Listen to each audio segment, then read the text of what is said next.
லட்டு செய்ய தேவையான பொருட்கள்: 1 கப்பு கடலை மாவு. நீங்க அளக்கிறப்ப எந்த கப்புல வேணாலும் மாவு எடுத்துக்கோங்க. அதே அளவு ஜீனி, ஒரு 2 அல்ல 3 கிராம்பு, தேவையான அளவு நம்ம கூட குறைச்சி போட்டுக்கலாம், முந்திரியும் திராட்சையும், கொஞ்சம் நெய், ஒரு 2-3 ஸ்பூன் இருந்தால் போதும் நெய், சிறிதளவு ஏலக்காய் தூள். எவ்வளவு மாவு எடுக்கிறோமோ அதில் 3/4 அளவு தண்ணி எடுக்கணும். இந்த மாவு கரைக்கிறதுக்கு, பூந்தி தேய்க்கணும்ல, அதுக்காக அந்த மாவு கரைக்கிறதுக்கு. பாவு காய்ச்சறதுக்கு, ஜீனி பாவு காய்ச்சறதுக்கு இந்த ஜீனியை போட்டு அது முழுகிற அளவுக்கு தண்ணி ஊற்றணும். பாகு வைக்கிறதுக்கு சர்க்கரையை போட்டுட்டு அது முழுகிற அளவுக்கு தண்ணி வைக்கிறோம். போதும். அந்த சர்க்கரையை அடுப்பில் வச்சுட்டு மிதமான தீயில பாகு வரணும், ஒரு கம்பி பதம் வரணும். இப்போ 1 கப்பு மாவு எடுத்து போட்டுக்கலாம். கலருக்காக ஒரு சிட்டிகை மஞ்சள்தூள். இந்த 3/4 டம்ளர் தண்ணியை இதில் மொத்தமாக ஊற்றிடுங்க. அப்படியே விட்டுடுங்க, ரொம்ப கலக்க வேணாம், கட்டி கட்டியாக போயிடும். கொஞ்சம் நேரம் ஊறிட்டு இருக்கட்டும். அது 2 நிமிஷம் கழித்து அது தானாகவே நல்லா கரைஞ்சி ரெடி ஆகிடும். இந்த மாதிரி கொஞ்சமாக எடுத்து அது கொஞ்சம் ஆற வச்சு, நல்லா சூடாக இருக்கும், விரல் சுட்டுடும். கொஞ்சம் ஆறினதுக்கு அப்புறம் இப்படி கையில் வச்சு இப்படி பாருங்க, இதோ பாருங்க, கம்பி வருது பாருங்க. பாகு கம்பி பதம் வந்தோடனே அடுப்பை ஆஃப் பண்ணிடுங்க.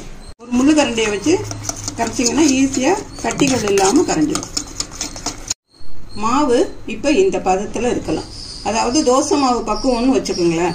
அந்த பூந்தி செய்யறதுக்கு தனியாக கட்டைகள் விற்குது கடையில். அப்படி இல்லாட்டி போனால், நம்ம வீட்டில் இல்லைன்னா இந்த மாதிரி சாரணி, அதாவது கண்ணகப்பை வச்சுருப்போம்னு வீட்டில் எல்லார் வீட்லேயும் இது இருக்கும், இதுலேயே கூட போடலாம். நம்ம எண்ணெய் நல்லா காஞ்சதுக்கு அப்புறம் பூந்திக்கு எண்ணெய் நல்லா காயணும், அப்பதான் அது முத்து முத்தா வரும். ரொம்ப தூக்கி வச்சிடாதீங்க, மேலே தெரிக்கும் எண்ணெய்.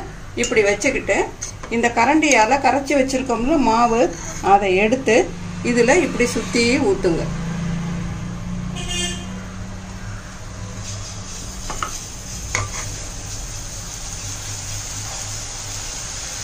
அழகா முத்து முத்தா வந்திருக்குமா? அந்த தண்ணி அளவு கரெக்டா இருந்தா தான் இந்த மாதிரி முத்து முத்தா வரும்ல. கட்ட கிட்ட கூட வேணாம், அப்படியே சும்மா ஊத்திட்டு இருந்தா போதும். ஸ்பூன் வச்சு தேய்க்கலாம் வேண்டாம் இல்லையா? எதுக்குமே வேணும், அது தானா விழுந்துடும். அந்த பூந்தி விழுந்ததுக்கு அப்புறம் எடுத்துருவோம். ரொம்ப விழுந்ததுன்னா சேர்ந்துக்கும் எல்லாமே. ஒரு 2 செகண்ட்ஸ் கழிச்சு இதை திருப்பி விடுங்க.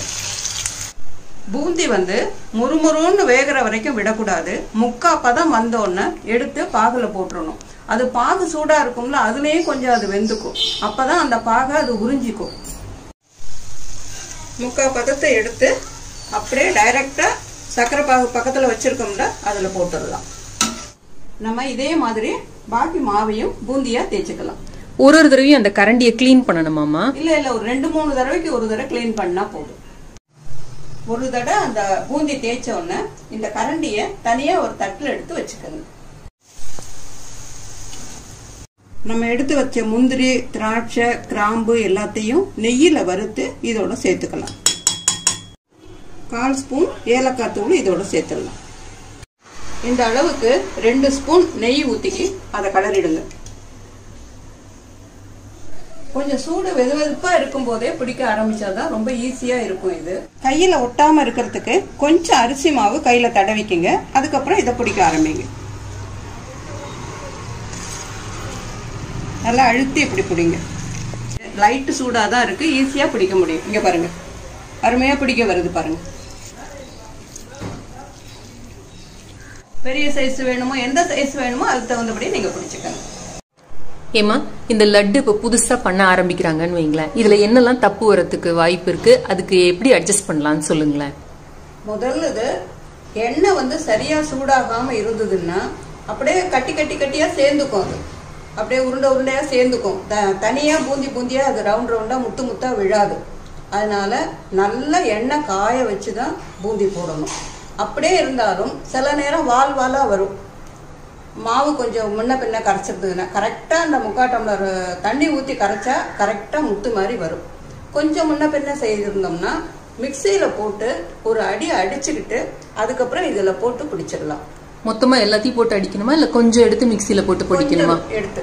ஓகே. சில நேரம் மாவு கொஞ்சம் பதம் தப்பிட்டுதுன்னா நம்ம பூந்தி போட்டதுக்கு அப்புறம் அது பூத்துரும், எல்லாமே பிடிக்கிறதுக்கு கொஞ்சம் கஷ்டமாயிடும்.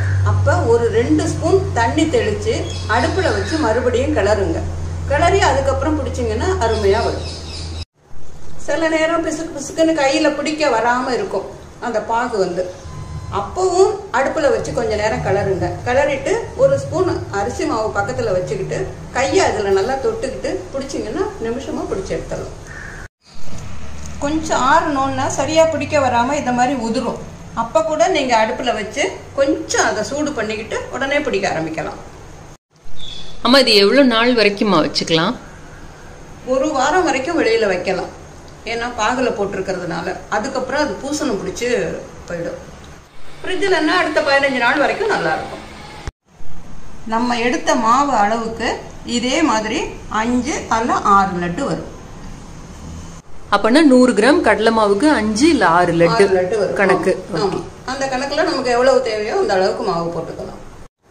புதுசா கல்யாணம் ஆன குழந்தைங்க, புதுசா கத்துக்கிறவங்க, அவங்களுக்கெல்லாம் சூடா பிடிக்கிறதுக்கு கொஞ்சம் கஷ்டமா இருக்கும். முத அந்த மாதிரி இருக்கிறவங்க அந்த போட்ட பூந்தியில ஒரு 1/4 பங்கு பூந்தியை மிக்சியில போட்டு ஒரு அடி அடிச்சு இதோட சேர்த்துடுங்க. அப்புறம் ஆறி பிடிச்சாலும் அந்த லட்டு ரொம்ப அருமையா வரும். சூடோட தான் பிடிக்கணுங்கிற அவசியமே இல்லை. இங்க பாருங்க, இது நல்லா ஆறி இருக்கு. நான் இதை வந்து பொடி பண்ணி போட்டிருக்கேன். நல்லா ஆறுனதை பிடிக்கிறேன் பாருங்க, நல்லாவே வரும். இங்க பாருங்க, ஈஸியா பிடிக்கலாம். நீங்க முத செய்யறவங்க கூட பயப்படாம செய்யலாம். ரொம்ப அருமையா வரும். சூடா பிடிக்கணுங்கிற பயப்பட வேணாம், நல்லா ஆறியே பிடிக்கலாம். இது அரைச்சி பண்ணினது. இது அரைக்காம இளம் சூட்டோட பிடிச்சது. பூந்தியா செய்யறாப்புல இருந்ததுன்னா பாக ஆற வச்சுட்டு இந்த பூந்தியை நம்ம எண்ணெய் சட்டில இருந்து எடுக்கிறோம்ல, சூடோட அதுல போட்டுடுங்க. அப்ப பாகு ஆறி இருக்கணும். கலர்னதுக்கு அப்புறம் அது உதிரி உதிரியா வரும். பூந்தியாவே எடுத்துக்கலாம். லட்டா பிடிக்கணும்னா மட்டும்தான் பாகும் சூடா இருக்கணும், நம்ம எடுத்து போடுற பூந்தியும் சூடா இருக்கும். எல்லாரும் இந்த தீபாவளிக்கு லட்டு செய்து பாருங்க. செய்து பார்த்துட்டு எப்படி வந்ததுன்னு உங்க ஃபீட்பேக்கு கமெண்ட்டும் எங்களுக்கு சொல்லுங்க. இனிய தீபாவளி நல்வாழ்த்துக்கள் எல்லாருக்கும்.